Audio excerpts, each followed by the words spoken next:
বিদেশের মাটিতে যদি আপনি রাগ কন্ট্রোল না করতে পারেন, তাহলে আপনার জন্য বিদেশ না। বিদেশ আসতে হলে আপনাকে প্রচুর লেভেলের ধৈর্য নিয়ে আসতে হবে। আপনি যদি কোনো কিছুতেই হুটহাট রাগ হয়ে যান, মাইরা আলামু, চিরা আলামু, ধৈরা আলামু, তাহলে আপনার জন্য বিদেশ না। বাপের 5 লাখ টাকা খরচ করে আপনার বিদেশ হওয়ার দরকার নেই। দেশে আছেন, দেশেই ভালো আছেন। কারণ আপনি যদি ফোরম্যানের কথা, সুপারভাইজারের কথা, মুদিরের কথা যদি সহ্য করতে পারেন, বাঙালির কথা, রুমমেটের কথা, যেখানে কাজ করেন তার কথা, এক কথায় সবার কথা যদি সহ্য করতে পারেন, তাহলে আপনার জন্য বিদেশ। তাছাড়া আপনার জন্য বিদেশ না। এটা এরকম না মামুর বাড়ি না, সবাই আপনার মামুর বাড়ির মতো পাইগনার মতো আদর করব। যার যেভাবে দরকার সে সেইভাবে ব্যবহার করব। আপনি নতুন আসার পরে কেউ বাইস্তা কব, কেউ শালা কব, কেউ সুমন্দি কব, কেউ বাই কব। বিদেশের সিস্টেম এটা।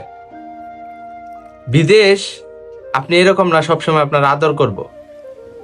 তো সবকিছুই আপনার রাগ করলে হবে না।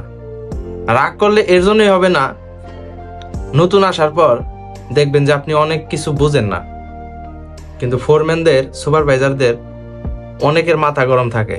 আবার আপনি কাজে ভুল করলে এটা সেটা হইলে অনেক কথা শোনায়। রুমমেটের সাথে এটা নিয়ে অনেক কিছুর সাথে কথা হয়। বেশি সমস্যা হয় আপনি যেখানে কাজ করবেন সেখানে বাঙালিদের সাথে। আপনার কাজ এটা হয়েছে, ওইটা হয়েছে, এটা সেটা নিয়ে বাইজা যায়। তো এর জন্য বললাম এগুলা হবেই, প্রবাসের মাটিতে এগুলা হবেই। একটা কথা আছে না, রেগে গেলেন তো হেরে গেলেন। এটা হচ্ছে প্রবাসের ক্ষেত্রে সব থেকে গুরুত্বপূর্ণ। প্রবাসের মাটিতে কোনোভাবেই রাগ করা যাবে না। কিসের জন্য করা যাবে না? আপনি যদি রাগ করেন, যদি ঝগড়া করেন, মারামারি করেন, যেখানে কাজ করবেন, দেখা যাব আপনার সাইড চেঞ্জ হয়ে যাবে। আপনি একটা ভালো অবস্থায় আছেন, অনেক মানুষ আপনার পায়ে পাড়াদা ঝগড়া করার চেষ্টা করব আপনাকে ওইখান থেকে সরানোর জন্য। আপনি ভালো একটা প্লেসে আছেন, ভালো টাকা ইনকাম করতেছেন, আপনার পিছনে লোক লাগাই দেওয়ার চেষ্টা করব যে ওর লগে ঝগড়া করো, তারপরে দেখো ওরে কোথ থেকে কই নেই, ওরা সরানোর ব্যবস্থা করতেছি। আর বিদেশের একটা নিয়ম কি জানেন? এক জায়গায় 2 জন ডিউটি করেন। কেউ যদি ঝগড়া করেন, এটা হচ্ছে আরব দেশের নিয়ম, 2 জন ঝগড়া করছেন, এই 2 ব্যক্তিকেই ওই জায়গা থেকে সরাই দিব।